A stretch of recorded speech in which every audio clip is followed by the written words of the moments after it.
Hello, I'm Marc Wilson. This video will be a CNC programming and post-processing demonstration. This is what I would like to show employers during an interview, but have never been given the chance. Here's a list of the machinery and the software that I'm familiar with working with. Employers in the modern era seem to favor programmers who can use software like Mastercam or Autodesk Fusion 360 to create wireframe or solid models of the parts that they manufacture. More emphasis is being placed on programmers who can create these models and use the software to generate the toolpaths and the program code than on guys who can program it manually. I can do both. The models that you are seeing are models that I recently created using Autodesk Fusion 360. The blueprints that these parts are based upon were either found in textbooks or downloaded off of the internet. They are both done in standard and metric. A couple of other solid models will be simulated to show them CNC machining using Mastercam and Autodesk Fusion 360 later in the video. However, we will start out by running a simple lathe part that was manually programmed and set up for a Fager lathe. Here's the part being turned using a Fager CNC simulator on a desktop computer. The outer diameter is currently being turned using a G68 canned roughing cycle. On a Haas machine, this would be a G71 cycle. The part is loosely toleranced, so only one finishing pass is going to be used. Using plastic, the actual finished part was ran on a Haas horizontal CNC lathe. This is the program that was manually written to run that last part that you just seen in the Fager simulator. Notice the G68 line. That's the canned roughing cycle, and part shape at the end is calling out a subprogram that defines the part geometry. This is the part shape subprogram. In Fager programming, local subroutines are placed at the beginning of the program, or with Haas machines and Fanucs, they're actually placed at the end of the program after the M30 line. This program was written to run that same part that you just seen in the Fager simulator, but for a Haas machine in metric using Predator software. What I like about this Predator code editor are the colored highlights. The blue represents G code, the red is Z-axis movement, and the green are comments. This makes it a lot easier when troubleshooting. This is a program that was put into a Haas control that was written for that same part, but this time it was using imperial measurements. Believe it or not, it's actually a lot quicker and easier to write these programs in the Predator code editor, then copy and paste them into Notepad, saving it on a USB as a PGM file, then loading it into the Haas control than it would be to program it right at the Haas control. Let's move on to a simple milling part. If you're still watching at this point, I'm impressed. It will get a little bit more interesting. Here is a look at the solid model that was created using Autodesk Fusion 360. The part is being simulated in Autodesk Fusion 360.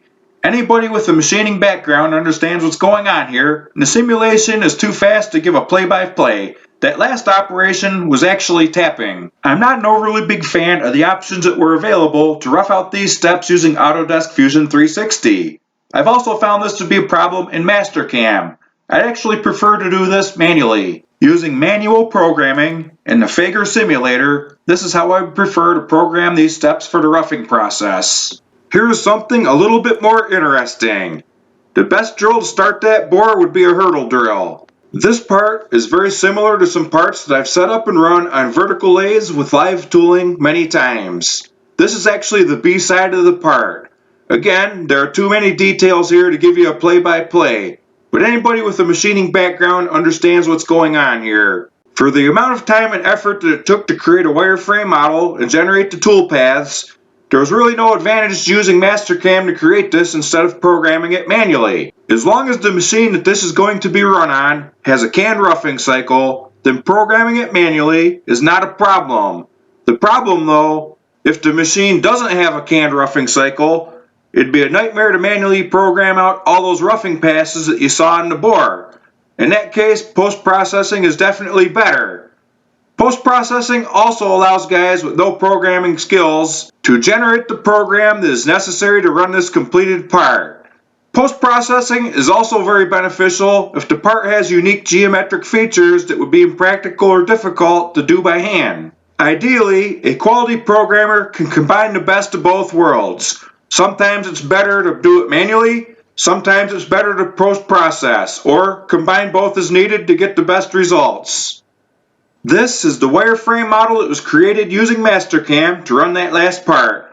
It took about the same amount of time and effort to create this turning profile as it would be to plot out the X and Y coordinates manually in a code editor.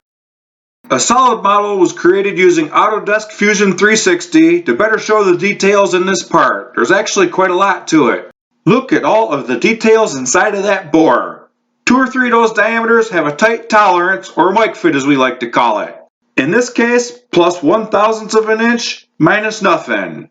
This part is a small screw, perhaps 1/4 of an inch in diameter, that is being run on a multi-spindle machine. The big advantage of these machines is that both sides of the part can be run in one operation.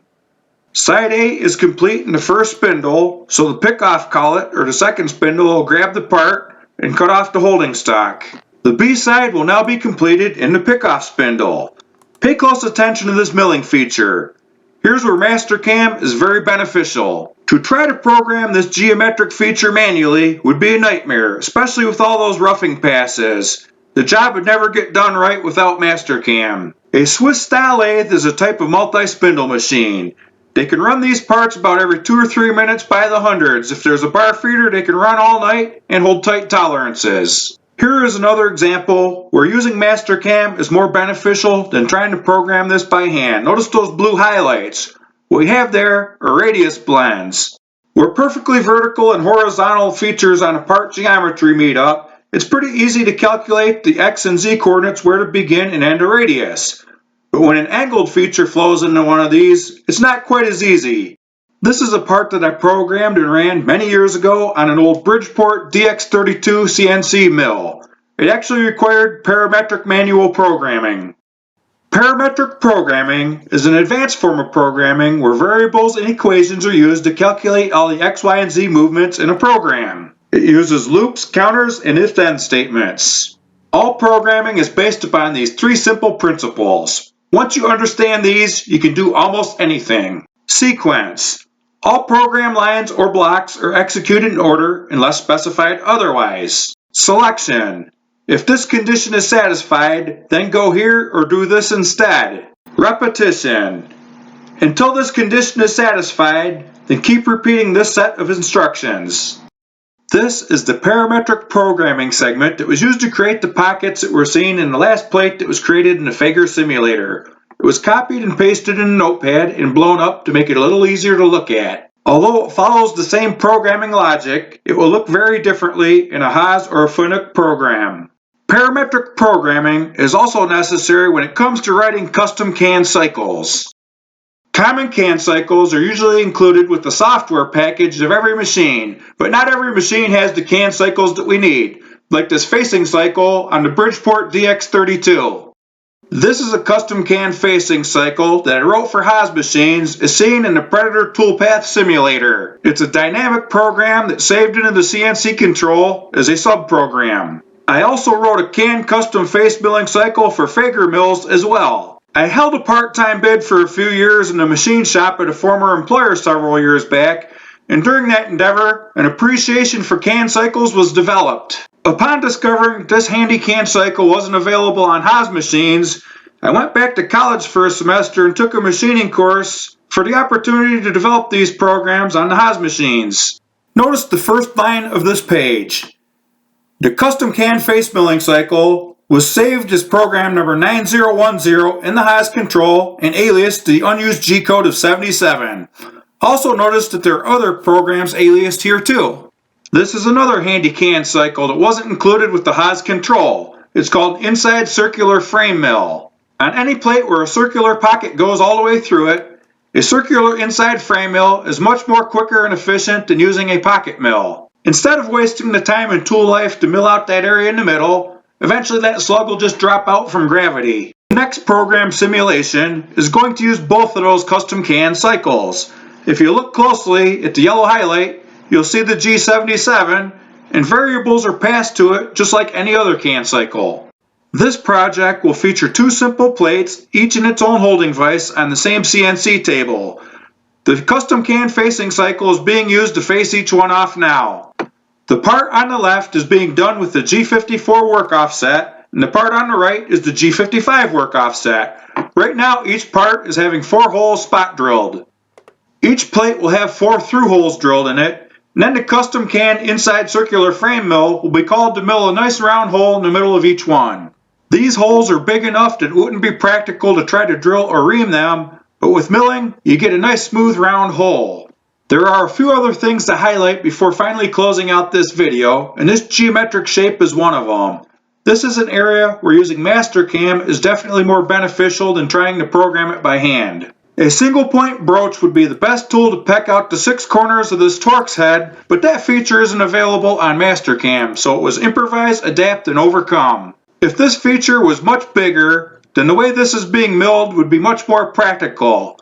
But a Torx head is really only about 150 thousandths of an inch. If a broach was available to punch out these corners one at a time, Mastercam wouldn't even be necessary to do a small screw. This would be more practical just to program it manually. This is the simple lathe part that started out this demo, this time done on a Haas machine. The part was just roughed out, and 60 thousandths of an inch was left on the part diameter to finish off. Notice the message in the lower left-hand corner that says OD should mic 860 thousandths of an inch. After miking this nose dimension, if the measurement is slightly off, a correction will be made to the wear offset before running the next pass.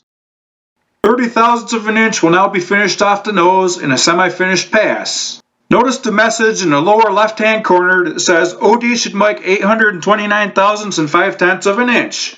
What we're doing here is meeting a tighter tolerance. Another micrometer check will be made at this point, and hopefully no adjustments are needed, but if so, it's probably only going to be about 5/10ths of an inch, and that will be made to the wear offset before running the finished pass. The nose of the part will now be given its finished pass. After a quick mic check, the rest of the part will be finished normally.